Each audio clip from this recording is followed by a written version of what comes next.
Good evening students. आओ आज की शीट को डिस्कस कर लेते हैं। शीट का जो टाइटल है वो है डोंट होल्ड योर ब्रीथ। देखो इस इडियम का क्या मीनिंग होता है। एक बारी इस डोंट को छुपा लेते हैं, होल्ड योर ब्रीथ। इसका क्या मतलब होता है? कहते नहीं है कि बस अपना सांस रोक कर बैठिए, अपना दिल थाम कर बैठे, यानी वो चीज़ अभी जस्ट होने वाली है ना। तभी तो वो कहते हैं कोई जादूगर वगैरह आने वाला, वो कहता है बस अपना सांसें रोक कर बैठिए, अभी आपके सामने पेश होने वाला है सबसे बड़ा महान जादू, इस तरीके से कहता है। तो भाई उसका मीनिंग होता है कि वो चीज़ होने वाली है, और इसके सामने होल्ड योर ब्रीथ का मतलब हुआ भाई वो चीज़ होने वाली थी, और डोंट होल्ड योर ब्रीथ का मतलब है भाई वो चीज़ अभी 1 मिनट में होने वाली नहीं, उसके लिए आपको थोड़ा सा इंतज़ार करना पड़ेगा। ठीक है, इसका क्या मीनिंग होता है? इसका मीनिंग होता है जी it is not going to happen soon. भाई जल्दी से वो चीज़ नहीं होने वाली, it is not going to happen soon. आपको उसके लिए थोड़ा सा वेट करना भी पड़ेगा। बी प्रिपेयर टू वेट, इंतज़ार करने के लिए तैयार हो। ठीक है, तो ये वही है भाई, सरकारी नौकरी इतनी जल्दी नहीं मिलती, थोड़ा सा इंतज़ार करना पड़ता है, पेशेंस रखनी पड़ती है, तैयारी करनी पड़ती है अच्छे से। ठीक है, कुछ एरर्स दिए थे, एक बार इनको चेक कर लेते हैं क्या कुछ था। आ जाओ। फर्स्ट सेंटेंस में कहते हैं this is not something that India would be able to forgo however much the US might oppose it. Sentence बिल्कुल ओके था। सेंस निकालने पे मत आना, एग्जाम में एरर की सेंस निकालने का कोई फ़ायदा नहीं है, टाइम वेस्ट होगा। क्लोज टेस्ट की सेंस निकालना, इनको ग्रामर के अकॉर्डिंग ही चेक करना। इसके अंदर कोई भी एरर नहीं था, बिल्कुल ओके था मेरा सेंटेंस। आगे बढ़ें जी। आगे क्या कहता है? Some municipalities like Chennai, Mumbai and Hyderabad were force to cutting water supplies to ensure their reserves lasted until monsoon rain replenished reservoirs. भाई सीधी सी बात थी, एरर देखते के साथ ही मिल गया। टू के साथ तो V1 आनी चाहिए थी, 2 + V1 नॉन फाइनाइट वर्ब या फिर इन्फिनेटिव बन जाता, तो 2 + V1 चाहिए थी, इसीलिए यहाँ कटिंग नहीं, यहाँ क्या आ जाता जी, यहाँ पर कट आ जाता। ठीक है, और रेप्लेनिश्ड का मतलब होता है भाई दोबारा से उस चीज़ को भर देना, फिर से उस चीज़ की ग्रोथ वगैरह होना। ठीक है, नेक्स्ट को पढ़ते हैं। The United airlines has suspended it's services between New York and Mumbai. भाई यहाँ स्पेलिंग की मिस्टेक हो गई, ओ आना चाहिए था, New York and Mumbai एमिड heightened tensions in the gulf of Oman. भाई एरर क्या मिला? एरर मिला जी इट्स का। हमने हमारी शीट की थी there is a catch to it, उसमें हमने देखा था ये वाला इट तो भाई शॉर्ट फॉर्म होता है, इट इज़ थोड़ी। यहाँ पर सर्विसेज को उसने सस्पेंड किए, तो इन सर्विसेज के ऊपर पोजेशन दिखानी थी। किसकी पोजेशन दिखानी थी जी? यूनाइटेड एयरलाइंस की। तो यहाँ पर इट्स, ये अपोस्ट्रोफी वाला नहीं, यहाँ ये वाला इट्स चाहिए था, ये वाला डिटरमाइनर चाहिए था। ठीक है, अब इट्स लगाने के बाद सेंटेंस बिल्कुल ओके हो जाता। ठीक है, सेंस निकालने की बात आई तो कहता है भाई यूनाइटेड एयरलाइंस ने जो अपनी सर्विसेज को रद्द किया हुआ है क्योंकि टेंशन चल रही है गल्फ ऑफ ओमान। वैसे एरर के अंदर सेंस मत निकालना, अपना टाइम बचाना, एक बारी पढ़ते ही समझ आ जाएगा, ज़्यादा इसकी सेंस पर सोचना मत। ठीक है, क्या कहते हैं आगे? Other than RBI's directive for payment companies, India has also drafted an overarching law on data storage which calls out all personal data determined to be critical to be processed locally। भाई सीखने वाले कुछ words मिले, sense की बात मत करना, sense नहीं निकालेंगे हम, सिर्फ सीखने वाले वर्ड्स को सीख लेंगे। ओवर आर्किंग लॉ का क्या मतलब होता है? देखो ओवर आर्किंग का मतलब होता है समथिंग मोस्ट इम्पोर्टेंट, कोई चीज़ जो बहुत ज़्यादा महत्वपूर्ण हो। इसके अंदर एरर की बात आई तो इसके अंदर सेंस निकालनी पड़ेगी क्योंकि फ्रेजल वर्ब का एरर है। क्या कहता है? ये कहता है भाई other than RBI directive for payment companies. RBI ने कुछ अपने इनिशिएटिव किए होंगे पेमेंट कंपनियों के लिए, इंडिया ने भी क्या किया है? इंडिया ने क्या किया? India has also drafted an overarching law. India ने ना एक और कानून बनाया। भैया आप ऑनलाइन पेमेंट वगैरह करोगे तो जो डेटा स्टोरेज है उसकी सिक्योरिटी की क्या गारंटी है कि आपका पर्सनल डेटा लीक नहीं होगा, आपकी कार्ड डिटेल्स नहीं जाएंगी? उसके लिए ना इंडिया ने एक बहुत महत्वपूर्ण लॉ बनाया है, determined to be critical to be processed locally. और भाई इतना क्रिटिकल है कि भाई जो आपका डेटा वगैरह है ना वो ऐसे ही प्रोसेस्ड लोकली, बाहर इधर उधर लीक नहीं होगा। डेटा सेफ्टी के लिए ऐसा कुछ लॉ बनाया, ऐसी सेंस दे रहा है। एरर की बात आई तो कॉल्स आउट। भाई कॉल्स आउट का मतलब तो होता है हेल्प, कॉल्स आउट का मतलब तो होता है हेल्प, लेकिन ये क्या कह रहा है? ऐसा लो क्यों बनाया होगा जी? क्योंकि समय की आवश्यकता पड़ी होगी, समय की आवश्यकता पड़ी होगी तो यहाँ कॉल आउट्स नहीं कॉल फॉर आना था। भाई नेसेसरी है, नेसेसिटी है ये चीज़, इसीलिए ऐसा लो बनाया। ये कॉल आउट कॉल फॉर हमने फ्रेजल वर्ब की वीडियो सीरीज़ में कर चुके हैं, इन दोनों फ्रेजल वर्ब्स को, तभी ये एरर आया है। ठीक है, आगे बढ़ें। The threat of El Nino has now ebbed which had helped the monsoon regain momentum. भाई एक बात बताओ, the threat of El Nino has now ebbed which had helped. भाई एक बात बताओ, थ्रेट के लिए कौन सी वर्ब आ गई जी? एक मिनट, थ्रेट के लिए वर्ब आ गई आपकी, थ्रेट के लिए वर्ब आ गई हैज़, और ये कौन से वाला टेंस हो गया? थ्रेट के लिए हैज़ वर्ब आने से ये हमारा टेंस बन गया जी प्रेजेंट परफेक्ट टेंस बन गया। एब्ड का मतलब पता ही आपको, कम हो जाना। तो भाई आगे जो वर्ब लगा रहा है वो हेड लगा रहा है, हेड लगाने की क्या आवश्यकता थी? ये खतरा कम हो गया, इसीलिए अब जो मॉनसून है उसने मोमेंटम दोबारा से गेन कर ली। तो भाई अब यहाँ पर ना हेड की बजाय मैं हैज़ ही लगाता, पूरे सेंटेंस का टेंस में सेम रखता, क्या रखता? प्रेजेंट परफेक्ट रखता। ओके, आगे बढ़ते हैं जी। नेक्स्ट में क्या कहता है? The sowing of summer crops. भाई सोइंग ना V1 + ing थी, और V1 + ing without helping verb non finite verb बनती है, और नॉन फाइनाइट वर्ब में भी ये जिरंड का काम कर रही थी। क्यों? क्योंकि ये एक नाउन की तरह बिहेव कर रही थी। मुझे पता लगा नाउन की तरह बिहेव कर रही है क्योंकि इसके आगे आर्टिकल दा था। तो भाई ये नाउन की तरह बिहेव कर रही थी तो ये सब्जेक्ट भी तो बन सकती थी। ये बिल्कुल सब्जेक्ट बन गई थी जी, और ये सब्जेक्ट बन गई थी। इस सब्जेक्ट के लिए, ये सब्जेक्ट मेरा सिंगुलर था, तो इसके लिए वर्ब भी कैसी आती? इसके लिए वर्ब भी सिंगुलर आती। The sowing of summer crop such as rice, soybeans and corn has been lagging as a result. Lag का मतलब होता है पीछे छूट जाना, लैग बिहाइंड हमने सीखा ही था ना कल वाली डेली डोज के अंदर। नेक्स्ट को पढ़ते हैं। नेक्स्ट में क्या कहते हैं? The Indian monsoon has been dash progress slowing with rainfall 37% below average since the start of the season on June 1। भाई एक बात बताओ, आप मुझे एक बात बताओ, जो इंडियन मानसून है वो कैसे प्रोग्रेस कर रहा है? वो स्लो प्रोग्रेस कर रहा है। यानी इस प्रोग्रेसिंग वर्ब को क्वालिफाई कौन करेगा? एडवर्ब करेगी या एडजेक्टिव करेगा? एडवर्ब करेगी। स्लो तो एक एडवर्ब थी, सॉरी स्लो तो एक एडजेक्टिव था, लेकिन इस प्रोग्रेसिंग इस वर्ब को क्वालिफाई करने के लिए मुझे कोई ना कोई एडवर्ब की आवश्यकता थी। इसीलिए इस स्लो को हटा के मुझे क्या लगाना पड़ता बच्चों? मुझे लगाना पड़ता स्लोली। अब मेरा सेंटेंस करेक्ट हो जाता। आगे बढ़ते हैं जी। The medical fraternity fears that the law would be adversely used against it. भाई जो मेडिकल एसोसिएशन वगैरह है ना, उनको डर लग रहा है कि इस कानून को ना हमारे खिलाफ इस्तेमाल करेंगे। कोई एरर नहीं था, सेंटेंस बिल्कुल ओके था। ठीक है, कोई कानून बना होगा उसके बारे में वो डर रहे हैं। आगे कहते हैं the biggest platform for budding singers in today's age are reality shows but they are a dime in dozen. कहता है भाई आज के ज़माने में सिंगर बनाने के लिए जो बिगेस्ट प्लेटफॉर्म होता है ना वो रियलिटी शोज होते हैं, लेकिन वो क्या है? But they are a dime in dozen. बच्चों ये अ डाइम इन डजन ना एक इडियम होती है, और आज आपको पता ही है 2 दिन से हम इडियम के थोड़े बहुत एरर कर रहे हैं। ए डाइम इन डजन नहीं होता, इडियम होती है a dime a dozen. A dime a dozen. इस ए डाइम ए डजन का मीनिंग क्या होता है? इसका मीनिंग होता है जी वेरी कॉमन, कोई चीज़ बहुत ज़्यादा ही कॉमन है, and of no use. Very common and of no use. भाई पहले देखा ही था, एक ही वो आता था रियलिटी शो सारेगामा पाया, इंडियन आइडल। आजकल इतने सारे भर दिए कि इतने कॉमन हो गए, अब उनका कोई यूज़ ही नहीं रहा। अब लोग देखते ही नहीं, तो आज हर रोज़ ही किसी ना किसी को सिंगर बनाते हैं वो।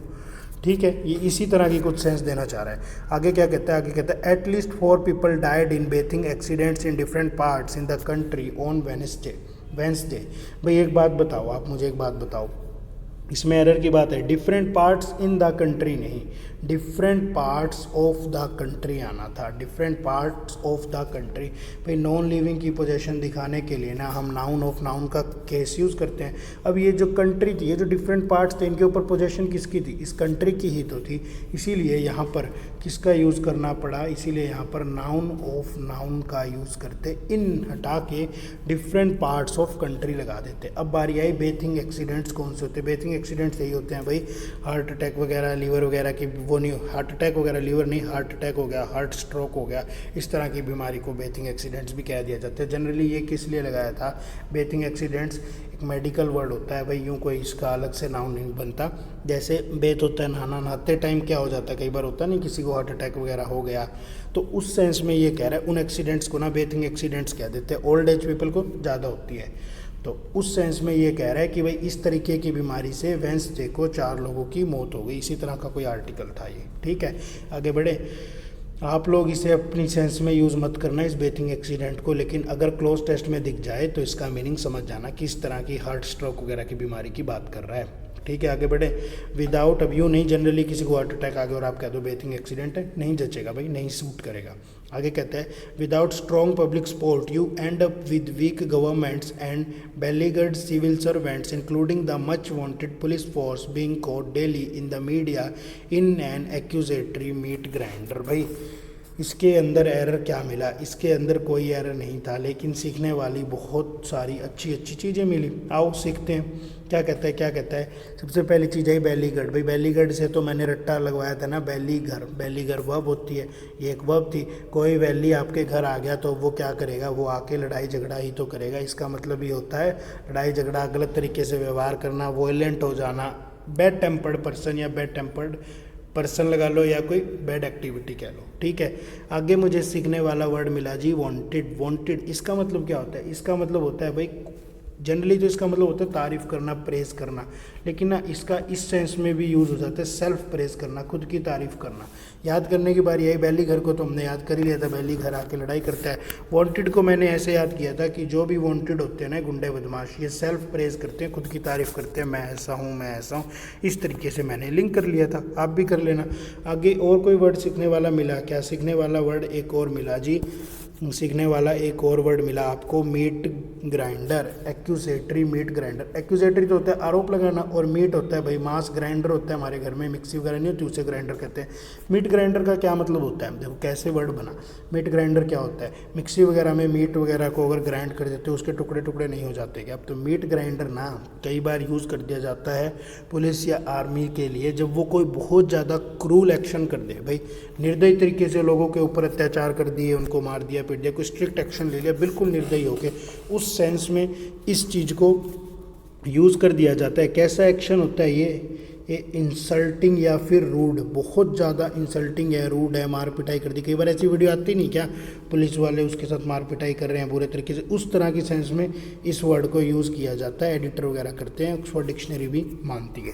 ठीक है, तो ये मीनिंग क्या कहते हैं, कहते हैं भाई स्ट्रॉन्ग पब्लिक सपोर्ट जब तक नहीं होगा ना, जब तक लोग सारे एक नहीं होंगे, लोग अच्छा स्वशासन नहीं चाहेंगे, तब तक तो ऐसा ही नतीजा आएगा कि सरकार भी कमज़ोर होगी, सिविल सर्वेंट जो हमारे अफसर वगैरह होंगे ये भी रूड होंगे, इनका व्यवहार भी खराब होगा, भ्रष्ट होंगे, और साथ ही साथ जो हमारी पुलिस फोर्स होगी वो खुद की तारीफ़ करेगी, लेकिन हर रोज़ मीडिया में उनको कैसी क्लिप्स दिखेंगी, उनकी एक्यूजेटरी मीट ग्राइंडर, दूसरे लोगों पर अत्याचार करती हुई, इस तरह की क्लिप्स उनकी दिखेंगी। ये सेंस देना चाह रहा है उत्तर। आगे बढ़े। Chennai's aspirations to grow into a global economic hub appear considerable weakened as it struggles to find water. भाई एरर क्या मिला, एरर मिला जी इसके अंदर हमारा एडवर्ब का। भाई कंसिडरेबल तो एडजेक्टिव था, और ये वीकेंड ये तो एक वर्ब थी, ये वर्ब थी, तो इस वर्ब को क्वालिफाई कौन करता है, इस वर्ब को क्वालिफाई कोई ना कोई एडजेक्टिव, सॉरी इस वर्ब को क्वालिफाई कोई ना कोई एडवर्ब करती, और एडवर्ब बनती इस ई को हटा के वाई लगा देते, अपीयर कंसिडरेबली वीकेंड। ठीक है, अब ये बारी आई वीकेंड। ये क्या होता है वीकेंड, भाई वीक नहीं होता क्या, वीक, वीक एक एडजेक्टिव था, इसका मतलब होता है जी कमज़ोर होना, कमज़ोर है कोई व्यक्ति, वीक पर्सन है, ठीक है, उस सेंस में यूज़ होता है। और भाई वीकेंड एक वर्ब थी, वीकेंड एक वर्ब थी, इसकी फर्स्ट फॉर्म थी V1 जो थी वो वीकेंड थी, V2 जो थी वो वीकेंड थी, और V3 जो थी वो सेम थी, V2 V3 सेम थी, फर्स्ट फॉर्म इसकी वीकेंड थी। इसके अलावा इस वीकेंड को कंफ्यूज मत करना इस वाले वीकेंड के साथ। कहते नहीं है मैं वीकेंड्स पे घूमने जा रहा हूँ, संडे सैटरडे, तो ये जो संडे सैटरडे हफ्ते के जो लास्ट के 2 दिन होते हैं जब बेसिकली छुट्टी होती है, उन्हें कहते हैं जी वीकेंड। ठीक है, कंफ्यूज मत करना इस वर्ड को उससे। ओके, आगे बढ़े। 13th को देखें एक बारी, देखो 13th क्या कहता है जी। The immediate priority for the government should be to fix the country's dysfunctional and inefficient healthcare system, starting with provision of clean drinking water, sanitation and nutrition। क्या कहता है भाई, कहता है जो देश की सरकार है ना, उसकी प्रथम प्रायोरिटी तो यही होनी चाहिए कि हमें फिक्स करना होगा डिसफंक्शनल। देखो डिस तो एक नेगेटिव प्रीफिक्स था, फंक्शन मतलब ढंग से काम करो, डिस मतलब ढंग से काम नहीं करे, और एफिशिएंट योग्यता, इनएफिशिएंट योग्यता। भाई ये जो ये ढंग से काम नहीं करे ना, अयोग्य हो गए। हेल्थ केयर सिस्टम है हमारे देश का, starting with the provision of health care system से को ठीक करना है, और शुरुआत कहाँ से करनी है, सबसे पहले तो क्लीन ड्रिंकिंग वाटर देना है, सैनिटाइजेशन वगैरह की सफाई रखनी है, और न्यूट्रिशन प्रोवाइड करवाना है। कोई एरर नहीं था, सेंटेंस बिल्कुल ओके था। ठीक है। 14th को देखें एक बारी, the local fire service has warned that devices should not be charge on potentially inflammable surfaces. भाई फायर सर्विस ने ना वॉर्न किया, चेतावनी दी है कि अपने डिवाइस वगैरह को ना इन जैसे उन सर्विसेज पर चार्ज मत करो। कैसे सर्फेसिस पर चार्ज नहीं करना, अनफ्लेमेबल। तो भाई उन सर्फेस पर हम चार्ज नहीं करेंगे जो जल्दी से आग पकड़ लें। अनफ्लेमेबल जैसा तो वर्ड बनता ही नहीं, इसके लिए जो वर्ड आना था वो क्या लगता, इनफ्लेमेबल। इनफ्लेमेबल, भाई इनफ्लेमेबल होता है हाईली इनफ्लेमेबल, आपने पढ़ा होगा कई बार लिखा होता है किसी आइटम वगैरह पर हाईली इनफ्लेमेबल। डिओड्रेंट्स लाते हैं ना, हम उसके ऊपर देखना पक्का लिखा होता है भाई जल्दी से आग पकड़ लेते हैं। तो इनफ्लेमेबल वही होता है जो लाइकली टू कैच फायर, जो जल्दी से आग को पकड़ लेगा। ठीक है, आगे बढ़े। देखो 15th में क्या कहता है, it is possible that tricolon exposure could trigger changes in the production of thyroid hormones and estrogen that interrupts normal skeletal development and maintenance of healthy bones as women age। भाई इसके अंदर error क्या मिला, इसके अंदर error मिला, एक minute, interrupt का।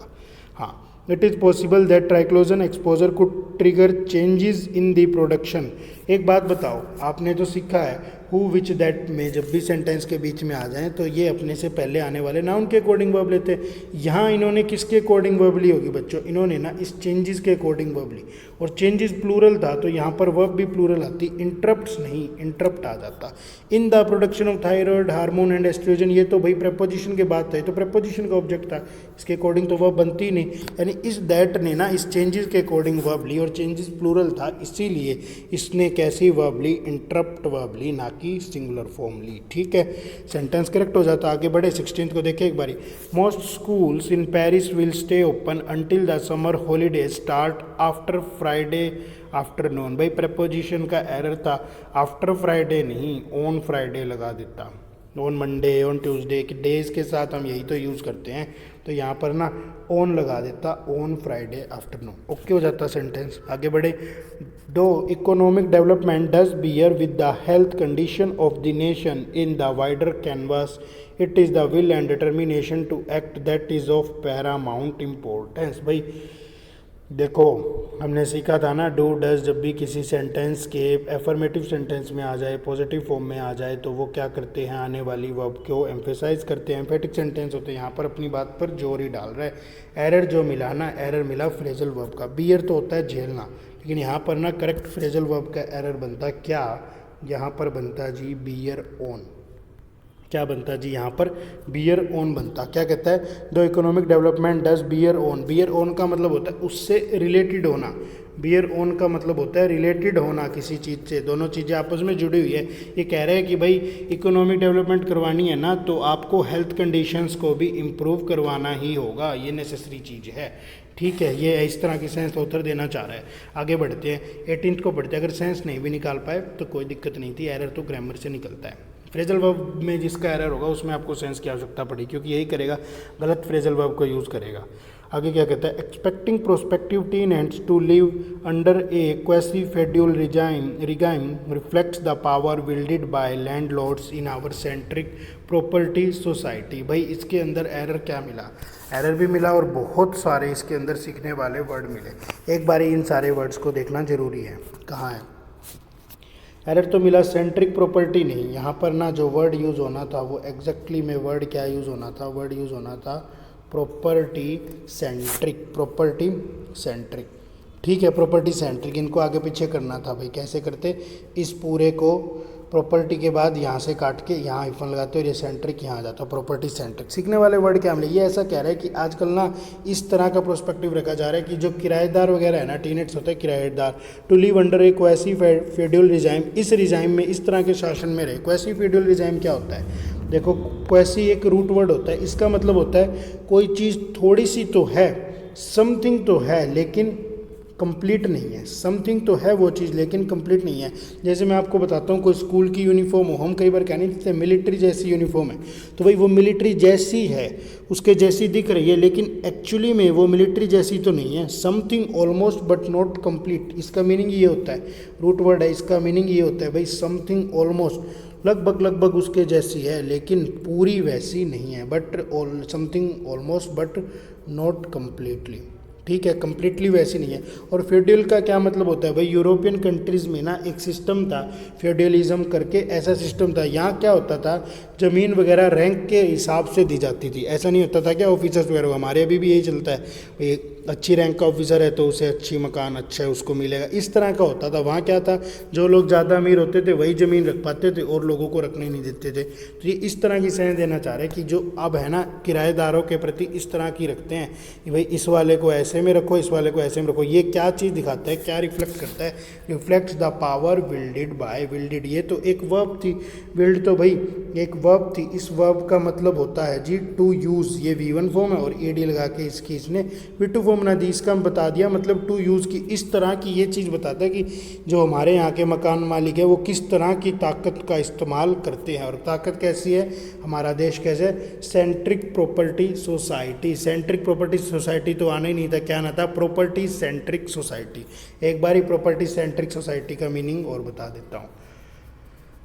प्रॉपर्टी सेंट्रिक सोसाइटी, देखो प्रॉपर्टी यानी संपत्ति और सेंट्रिक मतलब केंद्रित, यानी भाई हमारे देश में क्या है, ताकत किसकी तरफ केंद्रित है, जिसके पास अच्छी संपत्ति है। उस तरह की कुछ सेंस देना चाह रहा था। एरर इसी वर्ड में था, सेंट्रिक प्रॉपर्टी नहीं होता, प्रॉपर्टी सेंट्रिक होना था, ठीक है। और ये जो वर्ड वाला था फ्यूडल, ये आपको यूं तो नहीं मिलता, रिजाइम का मतलब तो होता है शासन, ये आपको यूं तो नहीं मिलेगा लेकिन क्लोज टेस्ट वगैरह में शायद मिल जाए, ठीक है। आगे बढ़ते हैं।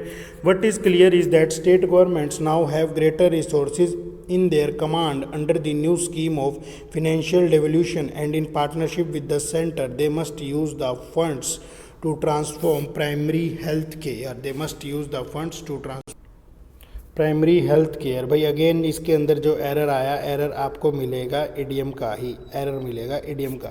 जो करेक्ट इडियम थी ना, ये देखो कौन सी वाली यूज़ करा, in their command, greater resources in their command नहीं, इन देयर कमांड नहीं, ये क्या लगता था, एट देयर कमांड लगती है, eight there command. Eight there command का मतलब होता है अवेलेबल फॉर समवंस यूज़। भाई कहते नहीं है मेरे एक इशारे पे वो आ जाएगा, मेरी मदद के लिए ना, तो बंदा तैयार बैठा है, तो इसका क्या मतलब होता है, available for someone's use, available for someone's use और नीड, किसी की आवश्यकता के लिए वो चीज़ अवेलेबल होना, ठीक है। एक minute in partnership with the centre they must use the funds to transform primary health care. भाई हेल्थ केयर के बारे में ही बता रहा है, कहता क्या बात क्लियर है, क्लियर बात ये है कि जो स्टेट गवर्नमेंट है ना, अब उसके पास और ज़्यादा रिसोर्सेज है, उसकी कमांड के ऊपर इस्तेमाल करने के लिए, फाइनेंशियल डिवोल्यूशन अपने देश की आर्थिक स्थिति को सुधारने के लिए, और पार्टनरशिप उसे करनी पड़ेगी। किसके साथ पार्टनरशिप करनी पड़ेगी, केंद्र सरकार के साथ पार्टनरशिप करनी पड़ेगी, स्टेट गवर्नमेंट को पार्टनरशिप करनी है सेंट्रल गवर्नमेंट के साथ, ताकि फंड्स वगैरह को जो आ रहे हैं उन्हें हेल्थ केयर फैसिलिटीज़ के लिए भी लगाया जा सके, ठीक है। आगे बढ़ें, क्या कहते हैं, the El Nino phenomenon had started developing, which delayed the offset of the southwest monsoon by a week and severely retarded its northward movement। भाई डिले कर दी कोई चीज़, यानी वो चीज़ शुरू होने वाली थी, आपको पता है डिले कोई चीज़ हो गई, हम कहते हुए लेट हो रहा है, डिले हो रहा है, वो चीज़ शुरू होने वाली थी। और भाई ऑफसेट का मतलब तो यहाँ पर था, एक नाउन होता है, इसका मीनिंग तो ये था कंपनसेट करना, किसी चीज़ को कंपनसेट करना। कहते नहीं किसी कोई नुकसान हो जाए, कहते भाई झगड़ा मत कर, मुआवजा दे देंगे, कोई बात नहीं, तो वो कंपनसेट, ये वाला कंपनसेट था। या फिर इसका एक और सिनोनिम आ जाता है क्या, काउंटर बैलेंस कर देना, ठीक है। याद कैसे रखोगे कंपनसेशन, तो आपको पता ही है, काउंटर बैलेंस को यूँ याद रख लेना कि कोई चीज़ पहले से ही बैलेंस थी, हमने ख़राब कर दिया, अब हम मुआवजा दे के उसे काउंटर बैलेंस कर देंगे। तो यहाँ पर जो एग्जैक्ट नाउन आना था वो ऑफसेट नहीं आना था, यहाँ आना था ऑनसेट। ऑनसेट का मीनिंग होता है जी बिगनिंग होना, किसी चीज़ की क्या हो गई थी, स्टार्ट हो गई थी, बिगनिंग होना, ठीक है, ओके था। आगे देखो क्या कहते हैं, the RBI clarification comes days after India's commerce ministry following a meeting with technology and payment company said the central bank would look into concerns raised by the industry. कोई भी एरर नहीं था, सेंटेंस मेरा बिल्कुल okay था। Sense निकालने मत बैठ जाना, ग्रामर चेक करना, कोई भी एरर इसके अंदर नहीं है ग्रामर का। आगे बढ़े, देखो describing the Modi app meeting as warm, Gokhale said the two leaders were old friends and they had cordially and fruitful discussions on the entire gamut of bilateral relationship।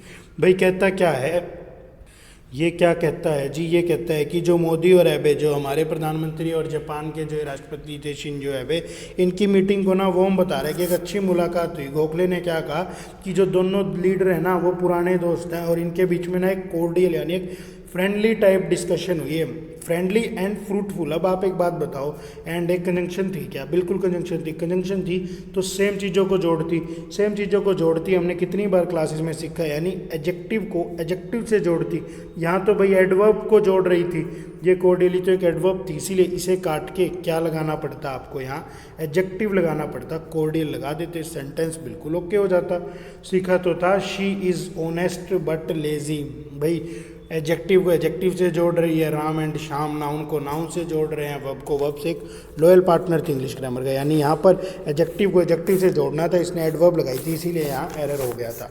Gamut देखो, गैमट होता है जी सारे पहलू, एंटायरली ऑल द थिंग्स। कहाँ गया gamut? सारे पहलू, entirely या फिर ऑल द थिंग्स। सारी महत्वपूर्ण बातें उन्होंने डिस्कस कर ली इस मीटिंग में, रिलेशनशिप के, दोनों देशों के जो बायलैटरल रिलेशनशिप है। ठीक है, आगे क्या कहते हैं? आगे कहते हैं the main factors that determined whether a person could correctively perceive each image as a fake was their level of experience with the internet and digital photography. भाई एक बात बताओ, सब्जेक्ट क्या बना? सब्जेक्ट तो फैक्टर्स बना, तो फैक्टर्स के लिए वर्ब वॉज थोड़ी आनी थी, यहाँ तो वर आनी थी। The main factors were there level of experience with the internet and digital photography. ठीक है, आगे तो एरर देखते के साथ मिल गया। Despite of the bust of interest in caps and bucket hats recently, the concept of a more decorative designer hat has not looked this likely to take off in here। भाई despite के साथ of लगाते हो क्या? पहले की daily dose में भी सीखा था, आप सारे बच्चों ने इसे तो कर भी लिया होगा। डिस्पाइट के साथ ऑफ नहीं करते, कैसे याद रखोगे? डी देख के ऑफ अगर दिखे तो उसे डिलीट कर देना, अब ओके हो जाता। ठीक है, आगे बढ़े आगे बढ़े। अगले सेंटेंस में क्या कहते हैं? Some observers have pointed out that the coastal expeditions will be much small than previous research hunts and would save hundreds of whales that Japan once caught in more distant water. भाई सीखने वाली बात, एक तो आपके लिए homework, आपके लिए होमवर्क ये है, आप मुझे ये बताओगे कमेंट सेक्शन में कि हंड्रेड्स क्यों आया, 100 क्यों नहीं आया। मैंने बहुत बार बताया है, सर ने भी हमें सबको सिखाया है कि भाई हंड्रेड्स कब आता है और कब 100 आता है। जिसको जिसको पता है कमेंट बॉक्स में बताओ कि 100 क्यों आया और 100 कब आता भाई। ठीक है, सीखने वाला एरर मिला भाई, मच स्मॉल नहीं होता, मच स्मॉलर होता, मच स्मॉलर होता। ये जो होती है ना हमारी एडजेक्टिव, ये एडवर्ब जो होती है कंपैरेटिव डिग्री के साथ लगती है। जैसे हम कहते भी है मच बेटर, अब मच गुड कभी नहीं बोलते, क्या बोलते हैं हमेशा? Much better. यानी ये ना एडजेक्टिव की कंपैरेटिव डिग्री के साथ ये मच वाली एडवर्ब लगती है। यहाँ पर मच स्मॉल नहीं, यहाँ क्या आता? Much smaller. यही थी आज की डेली डोज, और 15 तारीख को नया बैच आया था, तो अगर कोई बच्चा रह गया हो आपकी नॉन में तो अभी भी उसे ज्वाइन करवा सकते हो। यही थी शीट। Thank you students.